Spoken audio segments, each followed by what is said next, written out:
Now, given everything that's taking place within the Middle East, Israel, Lebanon, Iran, I always love to hear different perspectives of what's going on. Now, on Piers Morgan Uncensored, we can see a clip here where we have Jonathan Conrikus. This is someone who is very pro-Israel and is always spreading, Israel propaganda when it comes to Gaza, when it comes to Lebanon. And we also have an Israeli journalist called Gideon Levy, who isn't pro everything that it is that Israel's doing currently. And we see them in quite a heated exchange. Let's watch the clip in full, and then I'm going to chime in briefly at the end with my thoughts. Let's get into it. Okay, Jonathan, you're shaking your head there. Why?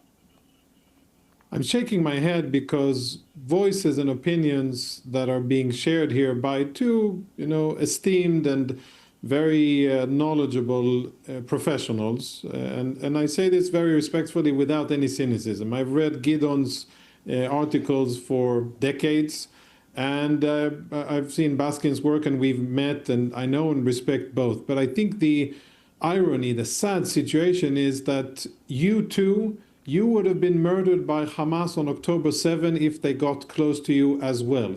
They would have murdered you, they would have butchered you, they would have done exactly the same things to you with your high morals, with your sympathy for the enemy, with your warm and genuinely caring hearts for the suffering of the other side. They would have done the exact same atrocious acts that they did to 1,300 Israelis. Jonathan, I don't argue with you. I don't argue with you on that point. Israel had to respond to October 7th, but we didn't have to wage a war for 2 years. Gideon, you mentioned my name 4 times when you spoke. I didn't interrupt, and I gave you the respect that I think you're entitled to. Please don't, Gershon, sorry. Please don't interrupt. And I just want to say this. I think that you are missing the point, and you're still wearing the October 6th spectacles, and you're thinking through the lens of October 6th. You fail to understand the severity of the situation, and you're looking at our situation through what's happening on the other side. The fact that there are people who have been displaced, Arabs, Palestinians or Lebanese or whatever, who have been displaced, isn't because of Israel. It is because of the horrible oppressive regimes, the terror organizations that use them and brought destruction upon them. On the 6th of October, not a single Gazan was displaced. But after the 7th of October, they started a chain reaction of events that unfortunately led to human suffering. But let us not be confused for even 1 second. The suffering and the horrible things that have happened in Gaza are first and foremost the responsibility of Hamas. And I will go 1 step further, and I will say this. Yes, Palestinian civilians have agency and responsibility. You know how many Palestinians have housed and jailed Israeli hostages for 1.5 years and for 2 years. You know how happy the Palestinians were to assault and to lynch Israeli civilians as they were brought back as hostages to Gaza. You have seen the parades on Gazan streets and on Lebanese streets and on the streets of Ramallah celebrating the massacre of Jews. And I'll remind both of you, if you were in their hands, they would have been as cruel and as subhuman to you as they were to all other Israelis. Your bleeding hearts wouldn't have done you any good. And you remind me of the good people of Nir Oz and many other places who wanted to go and protest for peace and do demonstrations on the evening of the 7th of October. There was a big demonstration planned. I remember seeing this billboard at the entrance to the dining facility in Nir Oz, saying that on the evening of the 7th of October, we're all going to Jerusalem. There are buses that are going to be leaving the kibbutz, and we're going to demonstrate for peace, to end the occupation and end the conflict with the Palestinians. These are the members of a community that were massacred and desecrated by Hamas and by ordinary Arabs, Palestinians who came in from Gaza to murder, to loot, and to desecrate. So let's not forget who it is that we're fighting. Let's not forget the environment that we are forced to be in. And I'll say this to Gideon. I agree with you. There are things that need to be mended also in the IDF. And I welcome oversight of the media. And I think that the expose done by Haaretz should be investigated by the authorities in the IDF, and if things are verified, then there should be consequences, and there should be personal and the disciplinary, and there should be relevant consequences for the establishment. Things that are written, if they are true, they are serious and they shouldn't happen, even in a fight against an enemy as brutal and as oppressive and as horrible and cruel as Hamas. So, but let's be clear here. Let's not think that we are fighting Swiss or Danes or Norwegians. We are fighting some of the most cruel and oppressive terror organizations in the world who, if they only could, would kill us all, throw the corpses into the sea, and be happy about it and without batting an eye. That is the environment we live in, and that is why the IDF needs to be strong to defend ourselves against it. I don't know why, when we criticize Israel, Jonathan and people like Jonathan think that we're defending Hamas or Hezbollah or Iran. There's no question of the horrors that Hamas committed on October 7th. But Israel also massacred 76,000 people in Gaza and made 2 million people homeless in Gaza. Let's not forget about that. There's a limit to how long you can hold on to the horrors of October 7th. Really? October 7th was horrible. Israel had to respond to Hamas. But Israel did not have to wage a war for 2 years in doing that. The whole region wanted Hamas to be disbanded, to be dismembered, to be removed from power. And Israel has allies in the region that it could have worked with to do that. We didn't have to carry on a war for two years, which also killed many of the hostages who were left behind in Gaza because the government of Israel refused to bring them back. Siren of the Memorial Day that's coming up right now.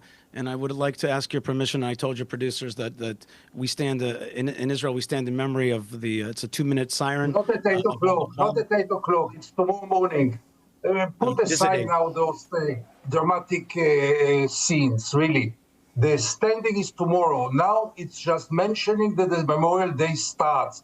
So really, here, the siren is now. Siren is now. We should remember also the Palestinian victims at this moment. No, you shouldn't desecrate this moment with Palestinians. No, you will not tell me whom to remember and whom not. I'm named by someone who was killed in 48, by the way.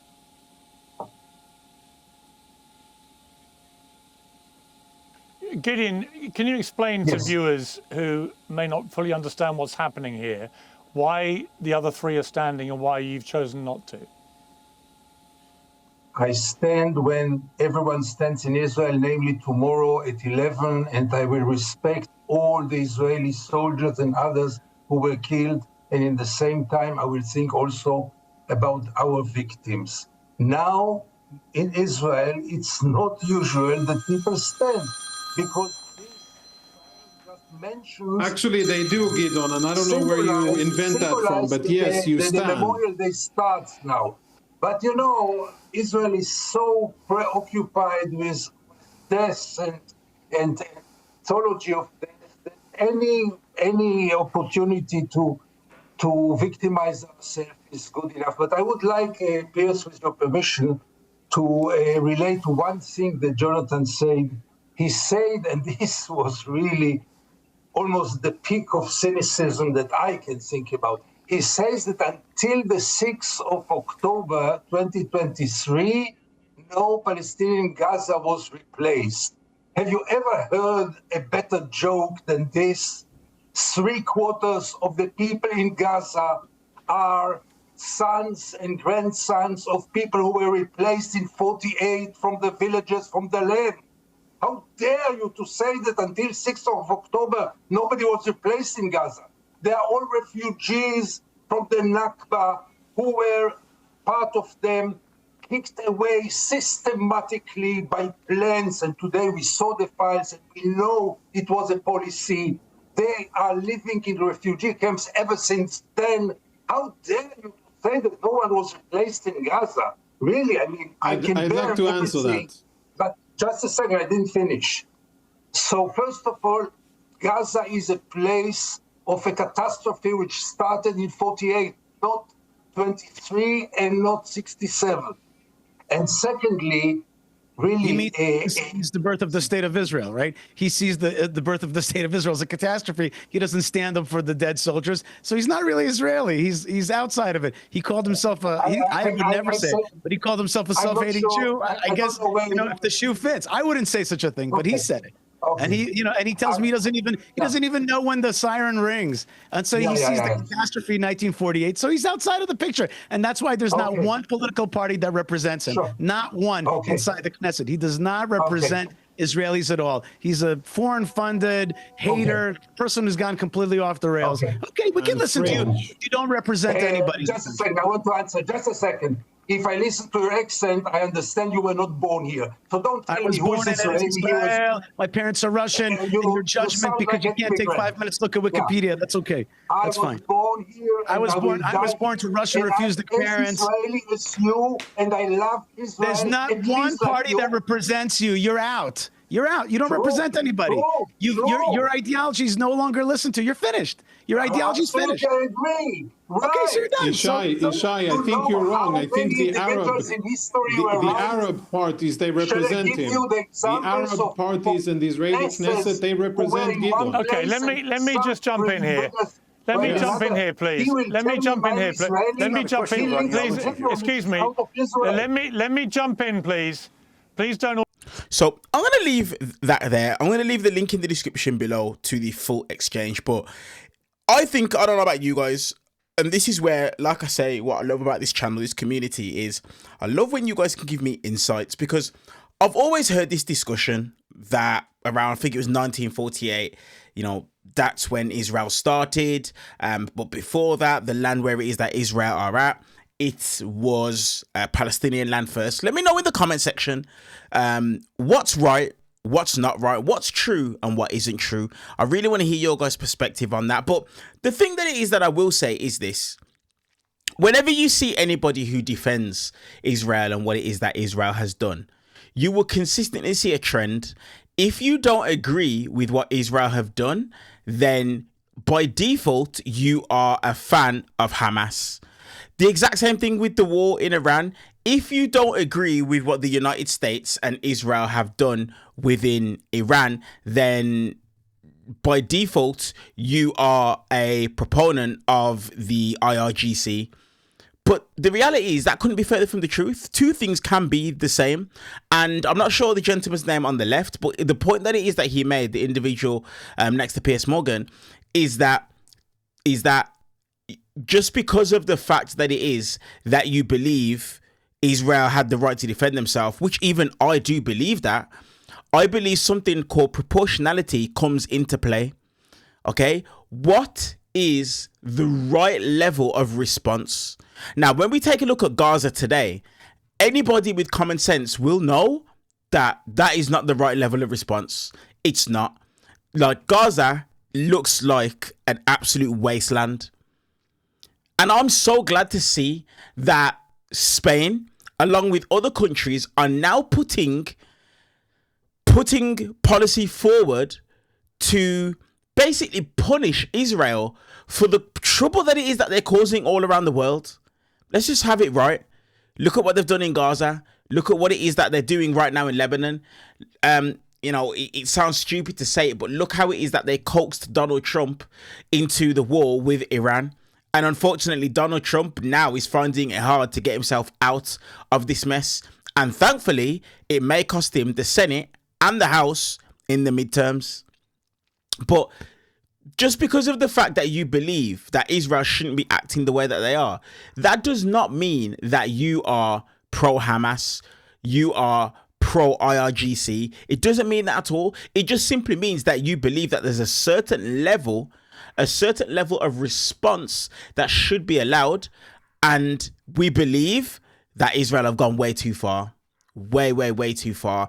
And what it is that I love, like I said about this clip, is I love when I see people that are from Israel that come out and speak against the way Israel are doing things. Let me know your guys' thoughts on this exchange down in the comment section below. Did you guys see the performative act when they tried to tell Gideon Levy to stand up for the soldiers, but he refused to do it, and then they turned it around and they're saying that he's not Israeli, he's Arab.